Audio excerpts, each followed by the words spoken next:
Today we're going to dive deep into the understanding of guilt and shame. Have you ever wondered what actually are guilt and shame and where do they come from? Guilt is the one who essentially responds to your behavior, and it says that you have done more negative than positive to someone else. So there is a perception that whatever the action was that you have done, it has done more negative than positive. So when you would be to look at both situations, the ideal one that you're comparing your actions to, you would have done more negative and less positive in your mind. Yeah, that would be your perception. On the other hand, shame refers very much to your own identity, to how you see yourself, to how you perceive yourself.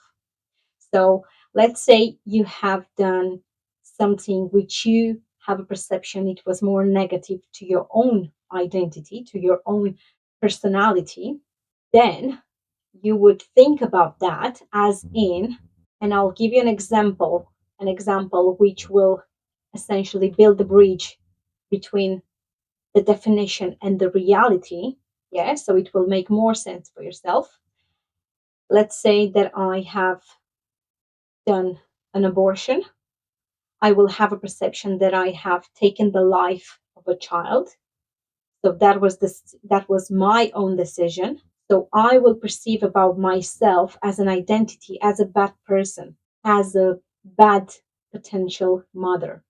It's both of them, the guilt that I hold on towards the baby who haven't been born yet, because I have a perception that I have done an action. I took a decision which was more negative to the baby, but also it's a shame about myself because going out in the world and saying out loud what I have done, it would make me feel in a certain way, which I perceive will bring more negative than positive to my own personality, my own identity.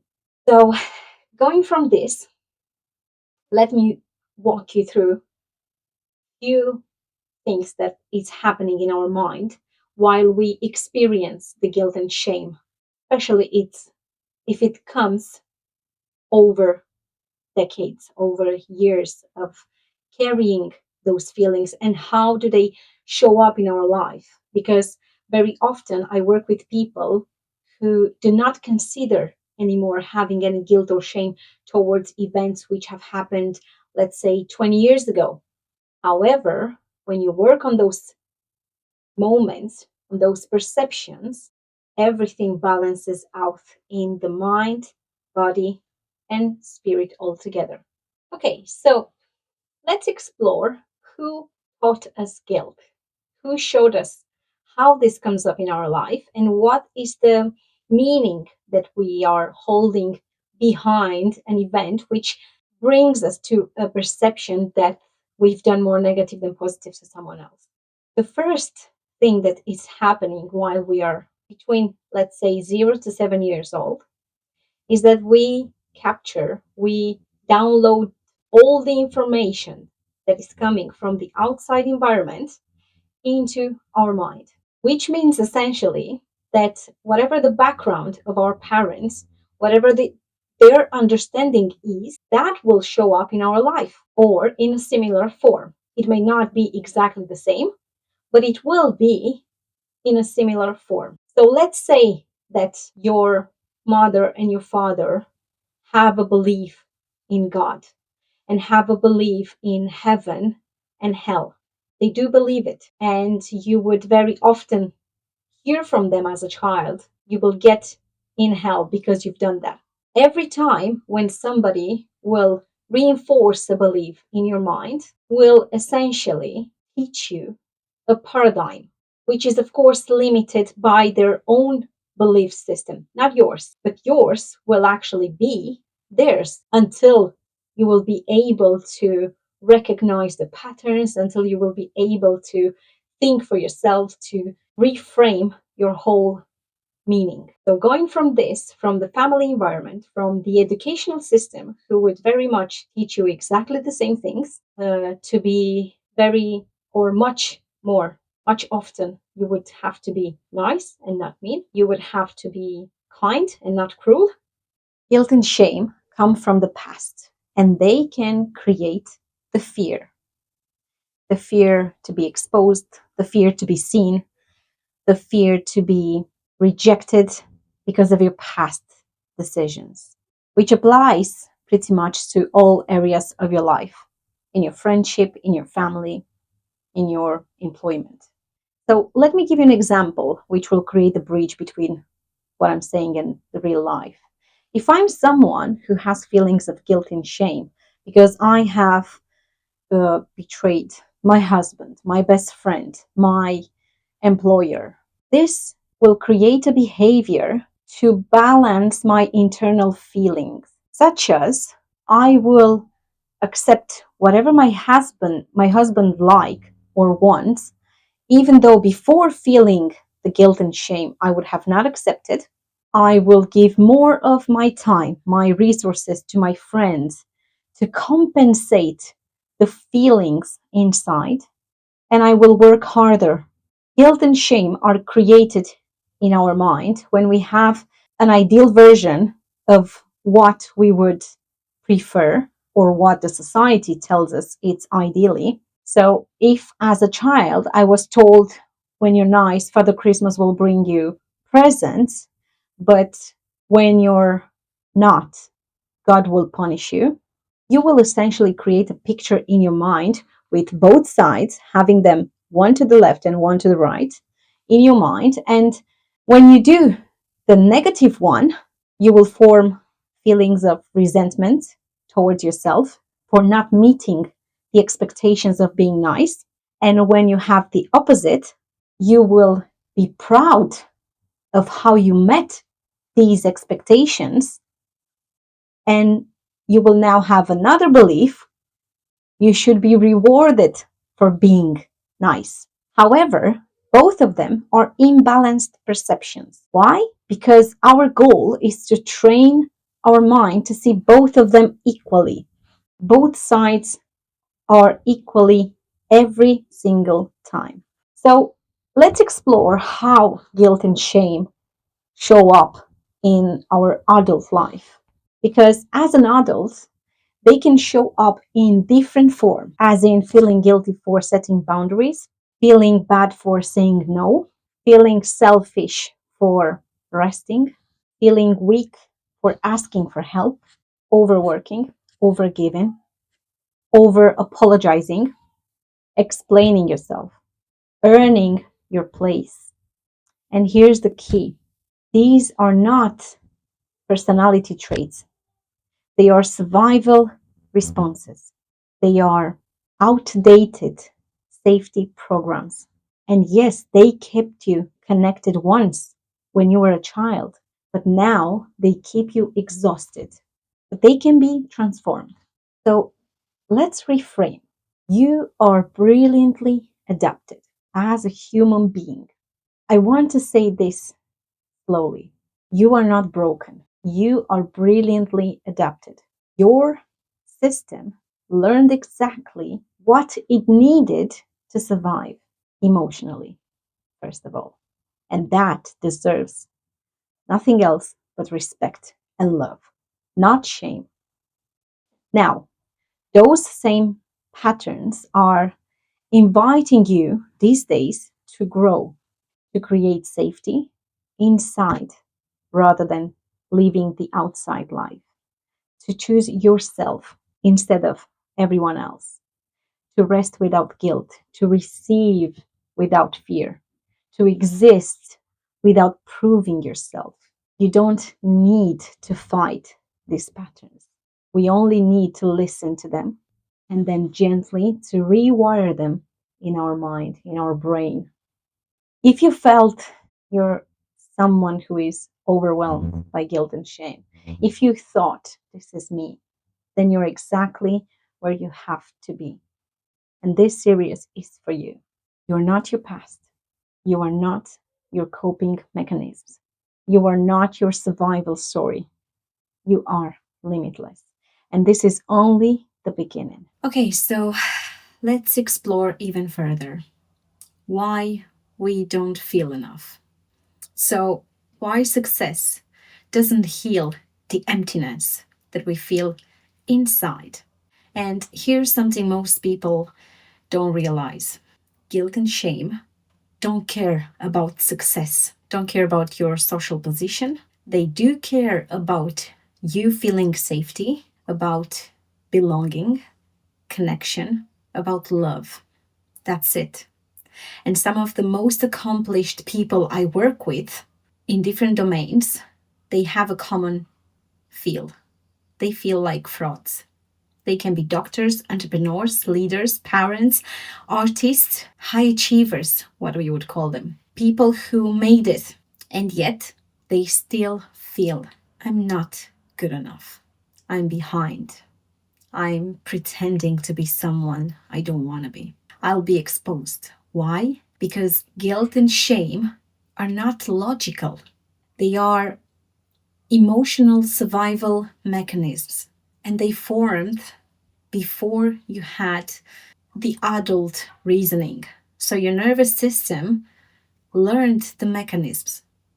If I work harder, I will be safe. If I improve myself, I will belong. If I fix myself, I will feel loved. If I lose weight, they will choose me. If I succeed, I'll finally relax, and so on. But here's the trap: every time you reach a goal, the nervous system says back to you, okay, but what if that's taken? So anxiety returns, the emptiness returns, the pressure returns, and you blame. And you blame yourself. I should be happier. What's wrong with me? And the truth is, nothing is wrong with you. You're trying to heal emotional pain with achievement. It's like covering something up more than fixing something. And it just doesn't work. The core truth: this is a pattern, not a flow. Here's the truth I want you to take in. This is not a character flaw. This is not weakness. This is not immaturity. This is not failure. This is a learned emotional mechanism. Your nervous system learned, how do I stay connected? So, how do I stay safe? And how do I feel emotionally safe? Guilt and shame were tools. They helped you stay alert. They helped you adjust. They were there for you to make you feel you belong, and they help you to survive. They were never meant to run your adult life, but they do. Until you understand them. And the moment you understand, they lose their power. So let's explore the childhood, where it all began. If we would go back for a moment, not to blame, not to judge, but to understand. As a child, you depended on adults, not just for food, but for emotional safety, for approval, for love. Your nervous system asked, what do I need to be accepted? And some children learned, I'm loved when I'm quiet. I'm loved when I'm helpful. I'm loved when I succeed. I'm loved when I don't complain. I'm loved when I take care of others. And maybe you also heard things like, stop being dramatic. Don't be so sensitive. Why can't you be like them? Grow up. Be grateful for what you already have. Maybe love was inconsistent. Maybe parents were stressed, overworked, unavailable for you, critical, unpredictable. So you learned to adapt. You became the good one so you can fit, the strong one so you can survive, the easy one, the responsible one. Not because you wanted to, but because you had to. Every time you suppressed yourself, a little shame formed. Every time you over adapted, a little guilt formed. Your body learned my worth equals my behavior. I'm worthy if I do things as my environment asked me to. And you carry that in your adulthood, which, let's say, is not applicable anymore. Because what you've learned as a child doesn't apply any longer as an adult. And you know that. There is something within you which tells you this. There is something within you which somehow gives you signs that that's not okay. That is, it wasn't your fault, but you had to learn some things from those experiences.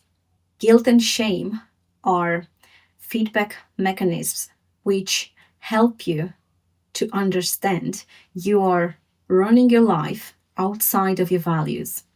Your patterns helped you survive emotionally. Now, they are inviting you to grow, to understand them as tools, not as coping mechanisms, to rest without guilt, to set boundaries without holding the fear, to exist without proving yourself or anyone else. And this is where the conscious present begins, where you can align. If you're someone who feels overwhelmed by guilt and shame from past decisions, such as betrayal, abortion, something that you perceive you have done more negative than positive, and you wish you could undo, and if parts of this video felt uncomfortably familiar, then this is the space for you. I am in a phase of deeper understanding of human behavior, emotional patterns, and most of all, inner healing. And I believe that through intentional exploration, we can discover powerful insights together. Below, I have created a form specially for you. Do take your time filling it out. Do it honestly. Take that time for yourself. And each submission is personally reviewed. And if you will be accepted, you will be invited to a free private call with myself. I look forward to see you with no pressure, no judgment, just clarity, reflection, and understanding of how we can grow, how we can heal. You don't have to carry this alone anymore. And remember something, you are not your past decisions. You are limitless. See you next time.